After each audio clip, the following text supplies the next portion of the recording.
할렐루야, 할렐루야. 여러분 잘 지내셨습니까? 날씨가 이제 본격적으로 무더워지기 시작하여서 대구에 그 무더위가 기승을 부리고 있는 것 같습니다. 여러분들 이 초여름 더위 가운데 더위 드시지 마시고 여러분들 성령 충만, 말씀 충만, 은혜 충만하시길 바랍니다. 우리 그러한 의미에서 우리 함께 예배드리는 지체를 이렇게 인사했으면 좋겠습니다. 성령 충만한 예배가 답시다. 인사합시다. 시작. 성령 충만한 예배가 됩시다. 감사합니다. 여러분, 우리 공동체가 계속적으로 하고 있는 이 성경 통독이 이제 3분의 1 지점까지 오게 되었습니다. 성경 통독반에 40여 명의 지체들이 있고 이렇게 함께 잘 따라오고 있습니다. 여러분들 이번 주 우리가 묵상했던 말씀, 역대상 말씀을 우리가 묵상을 하였지요. 다음 주에는 또 역대하 말씀을 묵상할 건데 여러분들 이 말씀 묵상 가운데 실망하지 마시고 지치지 마시고 이전 것은 지나갔으니 보라 새 것이 되었도다. 그 기준에 맞춰서 진도에 맞춰서 새롭게 시작하면 되니까 이번 주 역대하 말씀부터 되도록이면 역대상 말씀부터 다시금 출발했으면 좋겠습니다. 두 분 아멘 하시네요. 자, 역대상 말씀을 읽을 때 여러분들 구약 성경을 대할 때 이 난 코스를 또다시 겪게 됩니다. 여러분 한 창세기 중간중간에 그리고 구약 성경 중간중간에 족보란 게 등장합니다. 누가 누구를 낳았고 누가 누구의 자손이며 이런 말씀을 대할 때마다 이렇게 시험이 들죠. 내가 족보까지 읽으려고 성경책을 보고 있나? 누가 누구를 놓고 낳고 이것은 무슨 어떤 반려동물도 아니고 누굴 놓는 것이 이렇게 중요한가?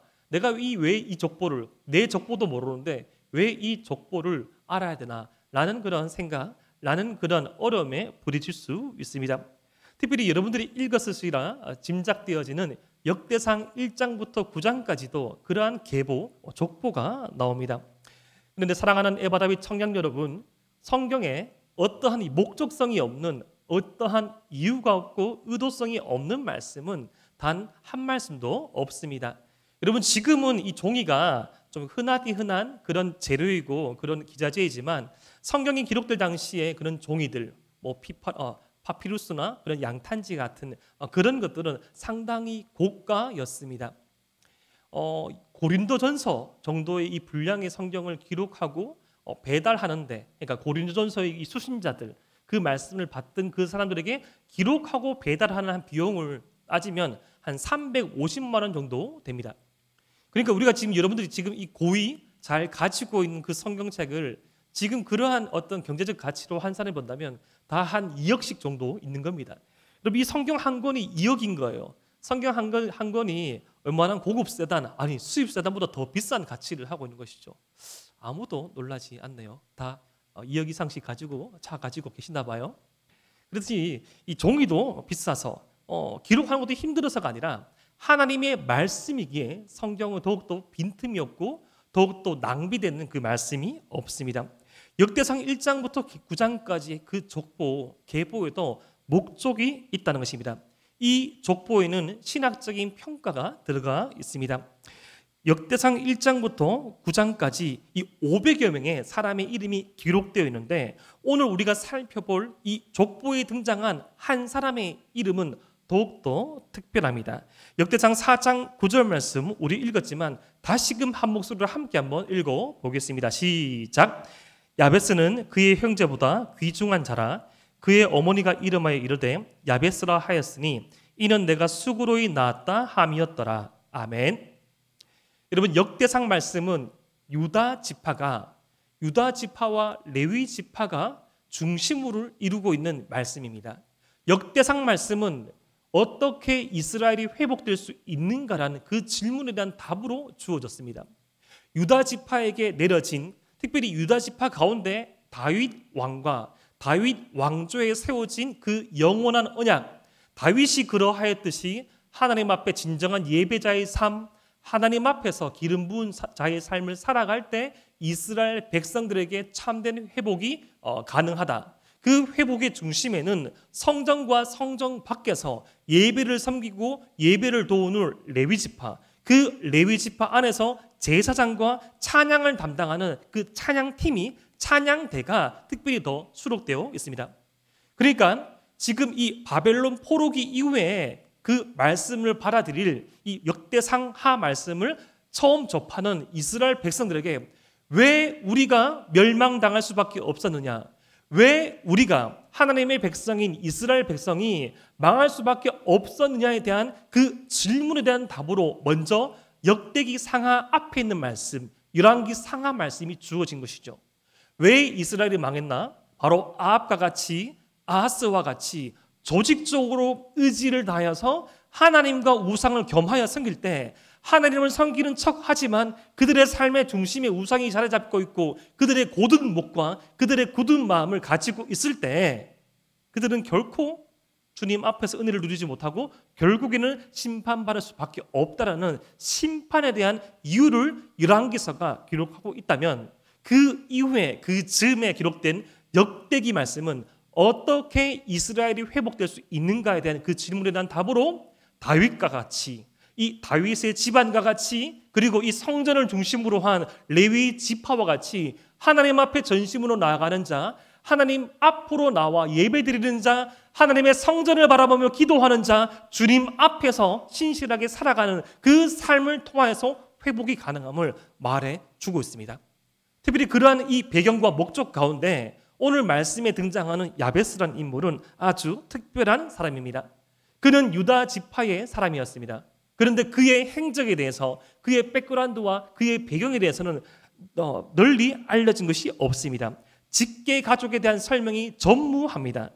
유다 지파 중에서 귀중한 사람인데 사실 그 귀중하고 존귀히 여기는 그 평가에 따른 그런 등가되는 동일한 가치의 이름은 가지고 있지 않았습니다. 이 자신의 이름에 얽힌 이야기를 말해주는데요. 역대상 4장 9절 말씀에 보니까 이 야베스라고 부모님께서 이름을 지으셨는데, 어머니께서 이름을 지었는데 그 야베스라는 이름의 뜻은 바로 슬픔이라는 뜻을 가지고 있습니다. 이 원어적인 의미를 살펴보면 아마도 야베스의 어머니께서 이 야베스를 놓고 난 다음에 심한 육체적인 어떤 질병이나 심한 육체적인 고통을 당하신 것 같아요.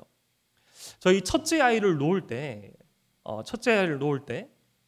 병원에서 그 출산 예정일을 조금 빨리 알아가지고 잡아가지고 착각하고 3일 정도 빨리 오라 해서 진통만 14시간 애를 쓰다가 14시간 만에 제왕절개 수술을 한 적이 있습니다. 그때 저는 보았습니다. 저희 아내의 눈가에서 흐르는 그 눈물. 그것은 기쁨의 눈물이 아니고 한의 눈물이었습니다. 정말로 힘을 쓰고 주사를 맞고 애를 썼는데 불구하고 그렇게 심한 고통은 오지 않지만 또 고통이 오고 14시간을 버티고 오다가 제왕절개 수술이라니. 나중에 조금 더 빨리 불렀다는 것을 알게 되었지요. 저희 어머니께서는 저를 놓을 때, 그리고 저희 형을 놓을 때 그 사이에 심한 어떤 복통, 심한 이 산통으로 말미암아 형 한 명과 누나 한 명을 잃어버린 그런 경험이 있으십니다. 그래서 저를 임신하셨을 때도 상당히 많이 걱정하셨고 병원에서도 저를 놓지 말라고 강권했답니다. 이미 2번의 사산의 경험이 있으니까 더 이상 그렇게 출산하는 것이 그런 산모에게도 좋지 아니하고 아이에게도 좋지 않다고 권하고 아이를 놓지 말 것을 강권하였는데, 어머니께서 그렇게 저를 임신하시고 기도하는 과정 가운데 하나님께서 주시는 그런 평안함과 확신 가운데 다시 출산을 결심하시고 어렵게 저를 놓았습니다. 그런데 아마 이 야베스의 어머니 또한 그런 것 같아요. 여러분, 사랑하는 에바라위 청년 여러분, 사람은 이 사람의 이름에, 부모는 그 자녀의 이름에 귀한 뜻을 담아서, 귀한 의도를 담아서 장명을 하지요. 그런데 이 야베스라는 이름의 뜻이 슬픔이라니. 여러분, 이 이스라엘의 이름은 아이를 놓기 전, 그리고 아이를 놓은 후 한 6개월, 약 1년 정도의 시간을 두고 기도하고 생각하고 많이 유념하여서 이름을 짓습니다. 그런데 이 슬픔이라는 이름을 짓다니요. 아마도 이 야베스가 태어나면서부터 어떤 선천적인 육체적인 결함을 가지고 태어날 수 있습니다. 이 아이를 보니까 참 많이 슬픈 거예요. 내가 참 이렇게 수고로이 놓았는데, 내가 어렵게 임신하고 정말로 고통스럽게 이 아이를 놓았음에도 불구하고 좀 연약하고 다른 형제에 비하여서 좀 어떤 것들이 많이 좀 불편하고 어떤 것들이 많이 미안해서 이게 슬픔이라고 지을 수 있습니다. 아니면 야베스의 어머니 그 자신이 너무나도 큰 고통 가운데 이 아이를 임신하고 놓았기에 어쩌면 육체적인 질병이 아니라 어쩌면 그런 내면적인 슬픔, 다 설명되지 않고 다 기록되지 않지만 이 야베스라는 이름의 뜻을 비추어 볼 때 분명 야베스의 출생은, 야베스의 출발점은 그렇게 행복하지 않았습니다. 마치 이 구약 성경에 나오는 라헬이 이 베냐민을 낳았을 때처럼, 마치 나오미가 자신의 두 아들들이 그런 운명을 바라보면서 슬퍼했던 것처럼요. 이런 이 슬픔이라는 뜻을 이름을 가진 야베스가, 그런데 어떻게 다윗 왕을 배출한 유다 지파내에서도 가장 존귀한 자, 가장 귀중한 자가 되었을까요? 그 질문에 대한 답을 찾아보길 원합니다. 그 비결은, 그 존귀하기 비결은 야베스의 기도에서 찾을 수 있습니다.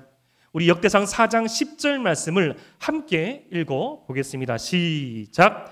야베스가 이스라엘 하나님께 아뢰어 이르되 주께서 내게 복을 주시려거든 나로 환난을 벗어나 내게 근심이 없게 하옵소서 하였더니 하나님이 그가 구하는 것을 허락하셨더라. 아멘. 여기서 이 야베스는 새벽 성경을 읽어보면 복에 복을 더해 달라고 기도합니다. 여기서 야베스가 복에 복을 더하여 달라는 것은 가장 큰 복, 가장 가치 있는 복, 최상급의 복을 간구하는 것입니다. 사랑하는 에바다윗 청년 여러분, 수십 년 전에 이 야베스의 기도라는 이름으로 지어진 이 서양 저자의 그 책이 있었습니다. 저는 그 책의 전적인 의견에는 동의하지는 않습니다. 왠고하면 제가 오늘 말씀을 통해서 다 풀어내겠지만 그렇게 인과응보식으로 기도하면 다 이루어질 것만 같은 그런 기도의 그런 단순한 내용이 이 가운데 있지 않기 때문입니다.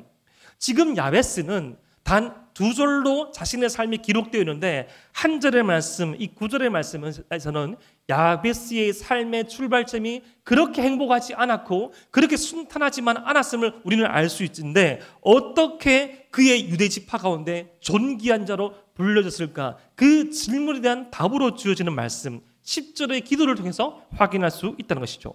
그는 지금 복에 복을 더하여 달라고 기도하고 있습니다. 사랑하는 에바다윗 청년 여러분, 이 복을 향한 갈망은, 이 복을 위한 진정한 갈구는 거룩한 이 불만족입니다. 바로 거룩한 갈증입니다. 사랑하는 에바다윗 청년 여러분, 거룩한 갈증을 가져보셨습니까? 거룩한 불만족을 아십니까?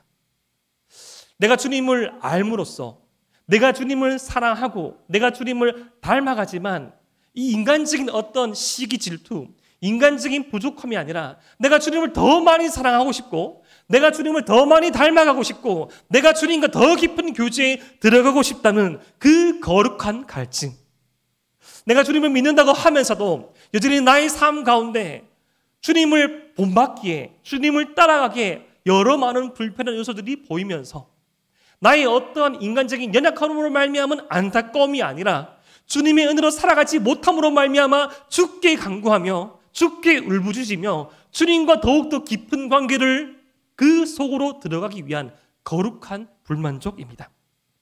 지금 야베스는 어떤 평균적 삶, 수능적인 삶에 대해서 만족하고 있는 것이 아닙니다. 다른 시간표를 간구하는 삶, 익숙함에서 벗어나 이 낯섦 가운데서 하나님과 더 친밀한 관계를 유지하고자, 하나님과 더 친밀한 관계들을 맺고자 몸부림치는 가운데 기도가 나오는 것입니다. 내가 하나님의 사람으로서 더 선한 영향력을 발휘할 수 있다면, 내가 하나님의 아들, 딸로서, 내가 하나님의 딸, 아들로서 내가 하나님께 받는, 내가 하나님께 누리는 이 깊은 은혜를 더욱더 잘 전달하고 더욱더 잘 전파하며 더욱더 그 은혜로 살아갈 수 있다면 하는 그 아쉬움, 하는 그 갈망, 하는 그 거룩한 욕망 말입니다. 거룩한 불만족을 가져보시길 원합니다. 거룩한 갈증을 가져보시길 바랍니다. 그러한 거룩한 불만족 때문에, 거룩한 갈증으로 인하여서 지금 야베스는 복에 복을 더해 달라고 기도하는 것입니다. 최상급의 복, 과거의 한 시점에 내가 알았던 하나님이 아니라, 내가 과거의 한 수련에서 만났고 내가 과거의 한 연령대에서 체험했던 그 하나님을 평생 붙잡고 살아가는 것이 아니라 어제도 내게 주신 그 하나님의 은혜가 오늘도 반복되길 원하고, 사람의 신체가 성장하고 성숙하였을 때, 사람의 내면의 신체가 성장하고 성숙하였을 때 더 깊은 관계, 더 깊은 지식, 더 깊은 만남을 갈구하듯이 내가 주님을 더 사랑하고 싶고, 내가 주님을 더 알아가고 싶고, 내가 주님을 실제적으로 만나보고 싶고, 그 주님으로 말미암아 울고 웃는 그 삶을 살아가고 싶다는 거룩한 불만족 말입니다. 야베스는 그러한 의미에서 기도했던 것입니다. 사랑하는 에바 다윗 청년 여러분, 이런 거룩한 갈증, 거룩한 불만족을 가질 때 어떠한 상태에 이르게 되신 줄 아십니까? 바로 꿈꾸기를 멈추지 않습니다. 사랑하는 에바 다윗 청년 여러분, 어떠한 성공 가도를 달리겠다는 것 말고요, 내가 몇 세에 결혼을 하여서 몇 세에 아이를 출산하고, 내가 어느 정도의 시대에서는 어느 평의 숭세의 아파트나 주택에 살고, 내가 어느 정도에는 노후 자금을 확보하며, 내가 어느 시대에는 어떠한 부동산과 어떠한 동산을 가지고 있고 어떠한 영향력과 교회 안에서 위치를 차지한 거 말고요, 하나님께서 내 가슴을 울리는 꿈, 하나님께서 내 심장박동을 칠 수 있는 그 열정, 하나님께서 내게 부어주시사 세상의 시선과 세상의 시각에서는 눈에 들어올 수 없고 꿈꿀 수 없으나 하나님 안에서 품을 수 있고 하나님 안에서 달려갈 수 있는 거룩한 꿈, 그 꿈 언제 꼭 보셨습니까? 세상은 1에서 100이 있는 고지가 있다면 1, 2, 3, 4, 5, 6, 7, 8, 9, 10, 100까지 점점 올라가려지만, 마치 창세기에서 바벨탑을 쌓아 올리고 우리가 이 탑을 하늘에 닿게 하자, 우리가 흩어지지 말게 하였던 그 세상 사람의 논리를 쫓는 삶이 세상 가운데 순응한 것처럼 보여서 내가 1 다음에 2로 나가지 못하고 2 다음에 4로 나가지 못하고 내 주변의 사람들은 10, 20, 30, 40, 50, 60, 90, 100에 이르는 것 같은데 나의 삶은 멈춰버린 것만 같고, 아니 역행하는 듯한 그러한 상황과 환경 속에서 나의 상황과 환경을 탈피하며 그것 가운데 임재하신 하나님의 동행하심과 임재로 말미암아 내 가슴을 뒤흔드는, 내 심장박동을 울릴 수 있는 그 거룩한 비전을 언제 꼭 보셨습니까? 그러한 꿈을 야베스는 꾸었던 것입니다. 자신을 위한 복에 복을 더하는 것이 아니라 내가 더욱더 주님을 알아가고, 내가 더욱더 주님을 닮아가며, 내가 주님을 더욱더 사랑하기에 더욱더 그들의 형제 가운데 야베스라는 슬픔이라는 이름을 가지고 있는 그 불편한 뜻을 가지고 있지만 존귀한 자로 불릴 수 있었던 그 이유는 바로 최상급의 복을 구했기 때문입니다. 바로 이 우리가 선 자리에서 대체 불가능한 사람이 되는 것, 어떤 기능적으로 어떤 도구적으로 대체 불가능한 사람이 아니라 저 자리에서, 저 섬김에서, 저 위치에서 정말로 하나님을 믿는 사람으로서 최선을 다하며 최고를 추구하며 하나님과 사람 앞에서 기쁨이 되는 삶을 경주하는 사람, 그러한 삶을 살아가시는 저와 여러분 되시기를 주님의 이름으로 축복합니다. 이렇게 복에 복이 더하여져서 하나님께서 허락하시는 이 고동소리, 심장 박동 소리를 듣고 그것을 쫓아 살아갈 때 어떠한 일이 벌어지는 거 아니? 지경이 넓어집니다.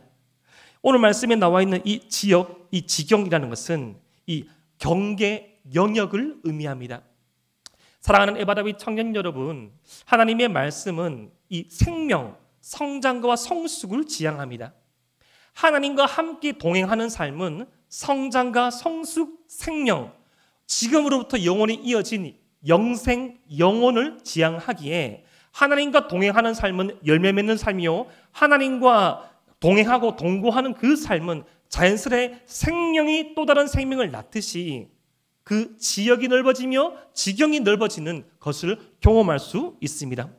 이것은 때로는 우리 물질계에서 먼저 이루어지기도 하지만 우리의 영계, 이 영적인 지경이 넓어지는 것이 먼저 선행될 수도 있습니다.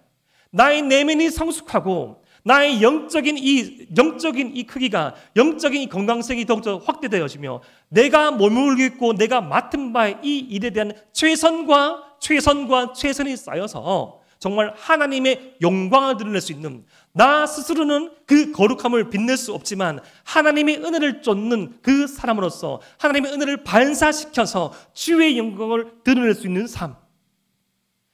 다 똑같이 살아가는 세상 가운데 세상이 자기 자신만의 성공과 부귀와 영화를 추구함으로써 적자 생존과 약육강식의 법칙 아래에서 누가 누구를 끌어당기고 누가 누구를 밟아 올라가는 그 원리로 말미암아 살아가는 삶은 영광을 얻을 수 없죠. 그 삶은 야망이 드러납니다. 그러한 세상의 논리를 쫓아가는 삶은 야망이 드러나죠. 하지만 하나님의 논리를 쫓아가는 사람, 하나님의 말씀을 쫓아가는 그의 삶은 마치 시편 1편에 나와 있는 의인의 삶처럼 시냇가운 신기운 나무가 되어서 시절을 쫓지 아니하며 열매를 맺는 삶, 그의 삶을 통하여서 또 다른 사람이 희망과 소망을 갖게 되는 삶, 그 삶이, 그 마음이 확대되고 성장함에 따라 많은 사람들을 살리고 많은 사람들에게 비전을 줄 수 있는 삶, 그 삶이 바로 하나님께 영광이 되는 삶입니다. 성숙과 성장, 열매 맺는 삶. 지난 우리 6개월 동안 우리 에바다윗 청년 여러분, 우리의 삶 가운데 얼마만큼의 성장과 성숙이 있었는지를 살펴보길 원합니다. 얼마만큼 신앙적인 이 각성과 얼마만큼 신앙적인 성장이 지속되었습니까? 혹시 멈추었습니까? 퇴보하였습니까? 아니, 기억이 나지 않습니까? 그럴 수 있습니다. 하지만 오늘부터 다시 출발하시면 됩니다. 그런데 이렇게 야베스처럼 정말 이 최상의 복, 최선의 복을 간구하면서 이 영역이 넓어지고 성장하고 성숙하고 우리의 지경이 넓어지고 복의 복이 채워진다면 우리에게 더 무엇이 필요할까요? 사랑하는 에바다윗 청년 여러분, 우리가 나이를 먹고 생의 주기를 떠나서 다른 역할을 감당하고 사회적인 지위와 책임이 많아질 때 정말 우리에게 필요한 것은 무엇일까요? 그것은 바로 더 많은 주님의 계획입니다. 더 많은, 더 강한 주님의 능력입니다. 그래서 야베스는 이렇게 기도하죠. 주의 손으로 나를 도우사. 주의 손으로 나를 도와달라고 기도합니다. 여기서 이 손은 히브리어 야드인데요. 이것은 바로 능력, 소유, 복종의 의미가 있는데 여기서는 이 문맥상, 이 구문론상 이 능력을 의미합니다. 주님의 능력으로 나를 도와주십시오. 내가 최상의 복을 구함으로써, 내가 최선의 삶을 구함으로써 나의 지경이 점차 넓혀지고 있습니다. 확장되고 있습니다. 나에게 더욱더 필요한 것은 주님의 손입니다. 주님의 능력입니다. 주님의 동행하심입니다. 라는 기도를 더하여서 하고 있습니다. 사랑하는 에바다윗 청년 여러분, 야베스의 기도는 전반부와 후반부로 나누어 볼 수 있습니다. 전반부는 이 삶의 스케일이 커져가는 것에, 이 세상적인 스케일이 아닌 이 생명력 있는 삶의 스케일이 커져가는 것에 집중하고 있다면 이 야베스의 기도 후반부는 이 삶의 밀도가 높아지는 것에 중심축이 놓여져 있습니다. 사랑하는 에바다윗 청년 여러분, 정말 생활이 편리해질수록 우리에게 필요한 것이 무엇입니까? 우리의 이 먹고 사는 것은 예전에 비해서 더욱더 편리해졌고 예전에 비해서 더욱더 너무나 많은 것들이 편리한 것이 많은데 우리 삶은 너무나 많이 허전한 것 같고 빠져 있는 것만 같습니다. 이 보고 들을 것이 넘치는 세상 가운데 우리에게 필요한 것은 더욱더 분명한 기준입니다. 더욱더 편리하고 더욱더 이 모든 것들이 윤택한 이 시대 가운데 우리는 더욱더 흔들리지 않는 기준, 영원하신 하나님의 능력의 계획이 필요하다는 것입니다. 이것을 바탕으로 우리는 흔들림 없는 선택이 가능합니다. 계속적으로 야베스는 이렇게 기도하죠. 환난을 벗어나 근심이 없게 하소서. 환난을 벗어나 근심이 없게 하기를 기도합니다. 여기서 이 환난이란 바로 악을 의미합니다. 근심이란 상처를 의미합니다. 환난과 근심이 넘치는 세상, 악과 상처가 난무하는 세상. 사랑하는 에바다윗 청년 여러분, 저는 계속적으로 이렇게 사역을 진행해 오면서 독특한 이 공통점 하나를 발견합니다. 참 교회 안에 상처받은 사람은 많은데 상처 준 사람은 없어요. 우리 공동체 이야기를 하는 것은 아닙니다. 다른 어떤 공동체에서 제 사역의 경험을 반추해 보면 어느 한 지체가 많은 큰 상처를 받아서 저에게 이제 상담을 요청합니다. 이렇게 저렇게 막 수시간 동안 이야기를 들어보고 하염없이 눈물을 흘리고 참 힘들어하고 참 이렇게 마치 칼에 벤 이 상처처럼 피가 철철철철 나는 마음을 가지고 참 나와서 애통함으로 나와서 위로받고 그 부분에 대해서 참 신중하게 고민하다가 그 소위 상처를 줬다는 그 지체를 제가 만납니다. 뭐 그렇게 추궁하지 않습니다. 야, 니 그때 그 말했지? 야, 그때 그 인사받지 않고 생깠지? 그렇게 말하진 않아요. 제가 우회적으로 부드럽게 말하면서 좀 자연스럽게 중복적으로 만나다가 그 부분에 대해서 어느 정도 관계가 됐을 때 묻습니다. 그런데 10이면 9, 100이면 90이 어떻게 반응한가며? 목사님, 그게 정말 그 지체에게 어려움이 되었다고요? 저는 그런 의도로 한 게 아닌데요. 저는 그런 의도로 말한 것이 아닌데요. 저는 그때 제가 도리어 상처받았는데요. 상처를 준 사람은 없는데 교회에서 상처를 받은 사람은 너무나 많습니다. 다 상처받았어요. 교회 안만 그렇습니까? 교회 밖은 어떻습니까? 노골적으로 이 상처가 아닌 어떤 자신의 이득을 취하려고 눈 감으면 코 베어가는 것이 세상 아닙니까? 자신의 권리를 주장하고 이런 한 전 땡폰이라도 더 자신의 것으로 소유하기 위해서 법을 동원하고 관례를 동원하고 인맥을 동원하고 혈연과 지연과 학연을 동원해서 자신의 이득을 취하고자 정말 자신의 이득 위에 이득을 더하고자 노력합니다. 그런 세상 가운데 야베스는 이 삶의 본질을 꿰뚫어 봤던 것입니다. 오 아버지 하나님, 이 넓어진 세상 가운데 나의 삶의 지경 가운데 더욱더 농도 깊은 더욱더 깊이 있는 하나님의 개입, 하나님의 능력이 더해 주시사 환난을 벗어사 근심이 없게 하소서. 우리 또한 이러한 기도를 쉬지 말고 해야 합니다. 주님의 손으로 인해 환난과 근심에서 벗어나는 것은 바로 우리가 주님의 보호 아래 있는 것입니다. 보호받고 지켜달라고 끊임없이 기도하셔야 됩니다. 근데 여기서 중요한 것은 기도하라는 것이죠. 사실 오늘 이 말씀은 기도에 대한 말씀이기에 이 본문을 여러분들이 수번 혹은 수십 번 들어보셨기에 이 말씀 본문을 보자마자 이렇게 생각하실 겁니다. 그래, 기도 열심히 하라는 거죠. 너무 식상해. 또 기도하라는 거야? 또 기도를 하라는 거야? 오늘은 기도회가 몇 분 될까? 오늘은 더 얼마나만큼은 더 열심히 기도할까? 또 기도하라는 건가? 기도해봤는데. 사랑하는 에바르웨이 청년 여러분, 기도하셔야 됩니다. 기도는 식상한 것이 아닙니다. 바로 기도는 우리의 생명이자 우리의 능력입니다. 역대기 말씀은 제가 서두에 망한 이스라엘의 희망과 소망을 주기 위해 기록된 말씀이라고 설명드렸습니다. 이스라엘이 어떤 민족이며 하나님께서 어떤 분이신지를 예루살렘 성전을 세우고 예루살렘 성벽을 세우고 다시 회복과 재건의 시대를 살아가고 있는 이스라엘 백성들에게 알려주기 위해 기록된 말씀입니다. 그 목적을 가장 잘 설명해 주 있는 사람 중에 한 명으로서 오늘 이 야베스가 선택된 것입니다. 그의 기도가 이렇게 시작했죠. 야베스가 이스라엘 하나님께 아뢰어 이르되. 이스라엘 하나님, 역대기에서 처음 등장하는 말입니다. 바로 이스라엘의 하나님이 어떻게 이스라엘에게 은혜를 베풀어 주는지, 어떻게 지난 수백 년간 수천 년간 이스라엘에게 은혜를 행하시고 자비를 행하시고 기다려주시고 인내하시고 그를 감싸 안았는지 아는 그 인격적인 체험과 암 가운데 아뢰어 이르되 소리 높여 기도하되 전심으로 기도하되 전심으로 간구하되 라는 말씀으로 야베스의 기도가 출발합니다. 이스라엘의 회복은 어떻게 가능한가?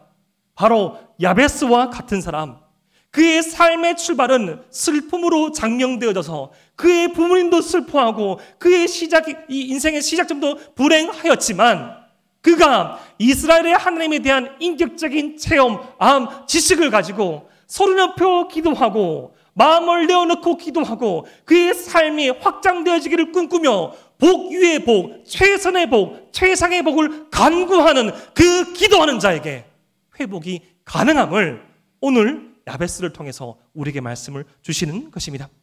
하나님이 어떠한 분이신지를 알고 기도하는 자, 하나님께서 어떠한 분이신지를 알고 기도함으로 나가는 자, 그러한 자에게만 회복이 가능하다는 것입니다. 그렇게 우리는 또 기도해야 합니다. 그렇기에 기도는 우리에게 식사한 것이 아니고 기도는 우리에게 꼭 필요한 것입니다. 하지만 사실 우리의 기도는 너무나 단순하며 사실 기도 이후의 삶은 너무나 형편없을 때가 많습니다. 저희 집에서 이 저녁마다 반복되는 어떤 씨름이 있습니다. 꼭 잠자기 전에 저희 첫째 아이가 저희 아내에게 그림을 그려달라고 말합니다. 저희 아내의 그런 전공은 그림 미술입니다. 서양화를 전공했거든요. 근데 그렇게 된 이 출발점이 있었습니다. 지금으로부터 한 3년 전으로 제가 기억되는데요. 처음에 저희 아이가 첫째 아이가 그림을 그린 게 있습니다. 그 그림 사진 한번 띄워주실래요? 이게 뭘로 보입니까? 거의 이렇게 이 에어리는 아닙니다. 에어리는 아닙니다. 2018년도에 아이가 그린 그림인데 알로소사우루스라는 그런 공룡이었습니다. 이걸 제일 처음에 다 그렸을 때 처음 본 그림이니까 당연히 저는 가식이 아니라 아버지로서 너무 이게 너무 이쁜 거예요. 이게 뭐냐고 물어보니까 알로소사우루스라는 공룡이라고 말하길래 칭찬해 주었습니다. 그때부터 이 아이가 그림을 계속 그리기 시작했는데 참 보기 형편없는 그림이잖아요. 그래서 미술을 전공한 저희 아내가 도와주기 시작했습니다. 이제 코끼리를 그리고 완성시킨 그림이 바로 이 그림인데 도저히 4살, 5살이 그릴 수 없는 그림이죠.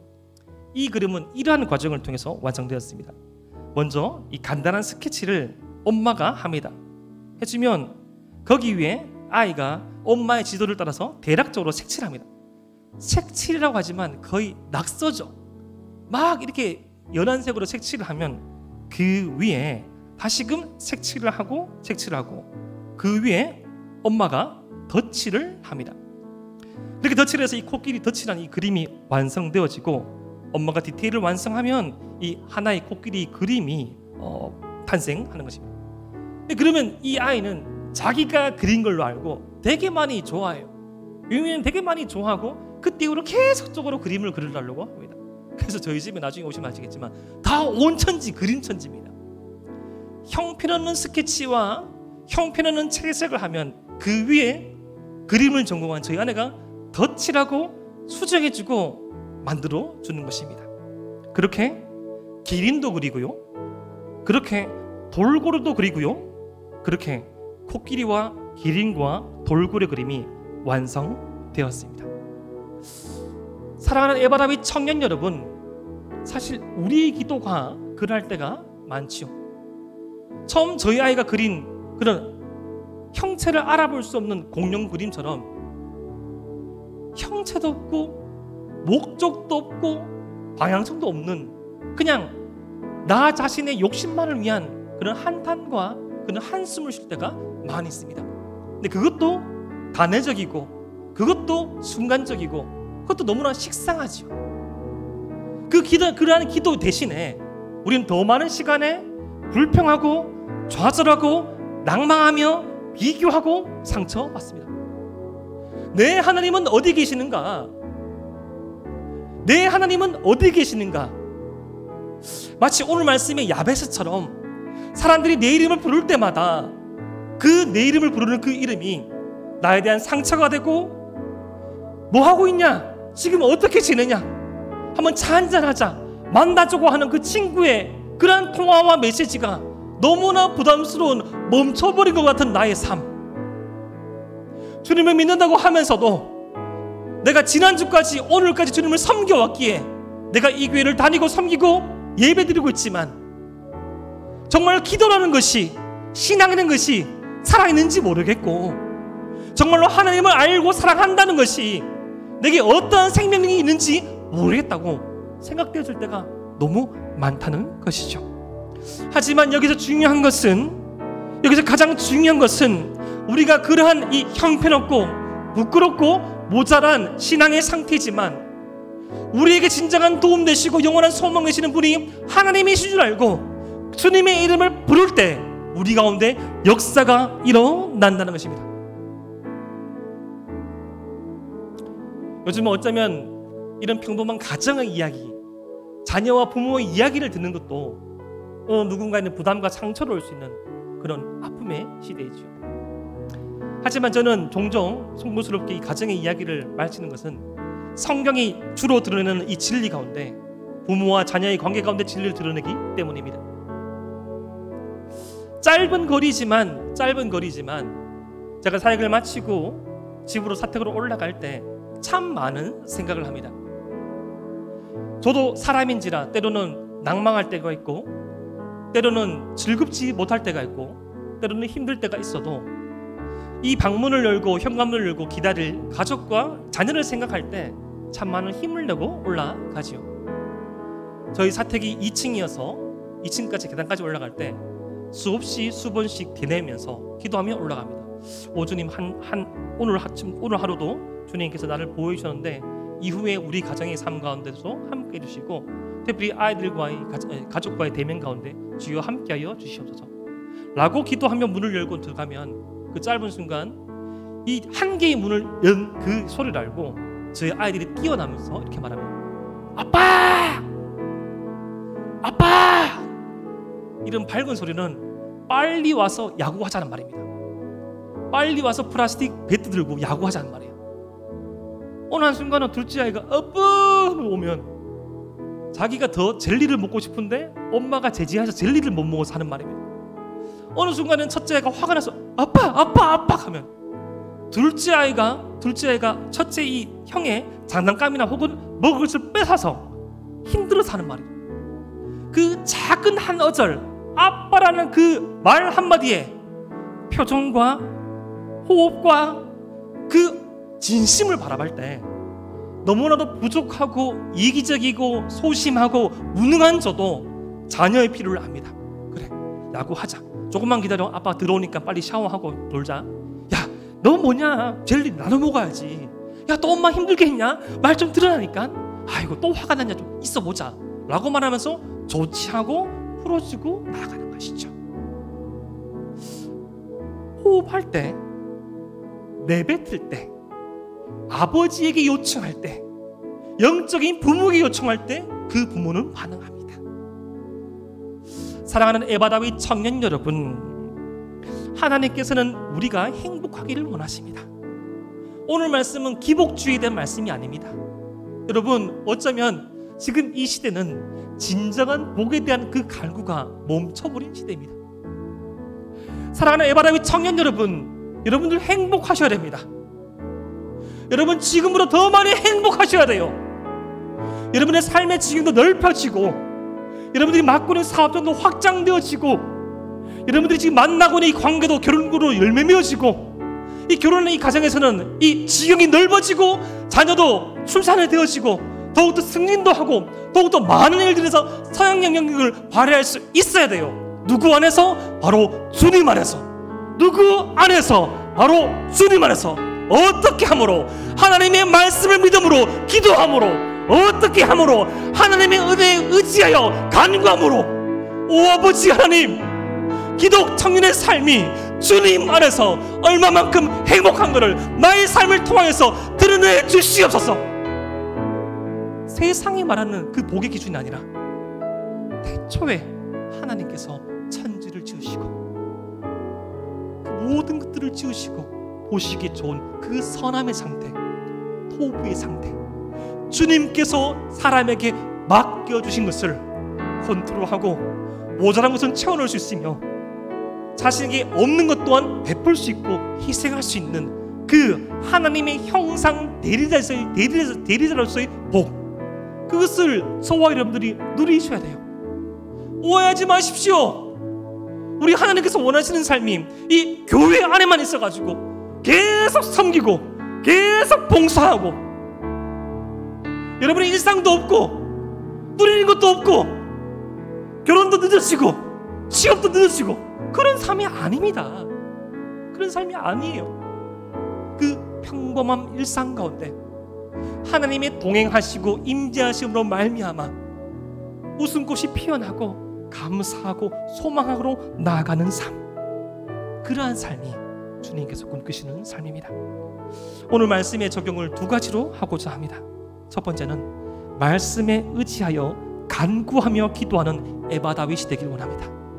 여러분, 이 말씀에 순종하는 자와 순종하지 않는 삶의 그 방향성과 밀도는 다릅니다. 기도해 보십시오. 간절히 갈망하며 기도합시다. 두 번째, 지난 6개월간의 삶을 되돌아보며 하나님께 감사드림을 준비합시다. 의식적으로 감사하십시오. 오, 하나님 감사합니다.